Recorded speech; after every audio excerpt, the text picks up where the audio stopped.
കോഴിക്കോട് നഗരത്തിൽ കൊട്ടേഷൻ സംഘങ്ങളുടെ അക്രമം കൂടി വരുന്ന സാഹചര്യത്തിലാണ് പുതിയ സ്ക്വാഡ് രൂപീകരിക്കുന്നത്. അസിസ്റ്റന്റ് കമ്മീഷണർ മൊയ്തീൻകുട്ടിക്കാണ് സിറ്റി സ്പൈഡേഴ്സിന്റെ ചുമതല.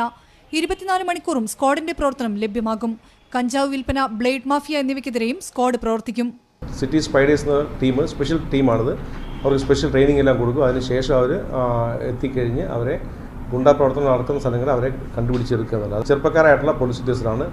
അതെല്ലാ മാർഷൽ ആർട്സും ഇവരൊക്കെ അറിയുന്ന, കരാട്ടെ, അതുപോലെ ബ്ലാക്ക് ബെൽറ്റൊക്കെ അറിയുന്ന ടീമാണ് അവരുണ്ടത്. സാമൂഹ്യ വിരുദ്ധ പ്രവർത്തനങ്ങൾ ശ്രദ്ധയിൽപ്പെട്ടാൽ ജനങ്ങൾക്ക് 9497735350 എന്ന നമ്പറിൽ വാട്സപ്പിലൂടെയും വിവരങ്ങൾ അറിയിക്കാം. ആർക്ക് വേണ്ട ഇതിനകത്ത് വാട്സാപ്പിലൂടെ അയച്ചു കഴിഞ്ഞാൽ നടപടി ഉണ്ടെന്നുള്ള 100% ഉറപ്പാണ്. അത് വളരെ രഹസ്യമായിരിക്കും.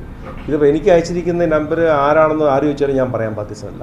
അനധികൃതമായി പ്രവർത്തിക്കുന്ന കരാട്ടെ, കിക്ക് ബോക്സിംഗ് സ്ഥാപനങ്ങൾക്കെതിരെ ശക്തമായ നടപടി സ്വീകരിക്കും. പുതിയ ഗുണ്ടാ ലിസ്റ്റ് പ്രസിദ്ധീകരിക്കാനും യോഗത്തിൽ തീരുമാനിച്ചു. മീഡിയ 1 കോഴിക്കോട്.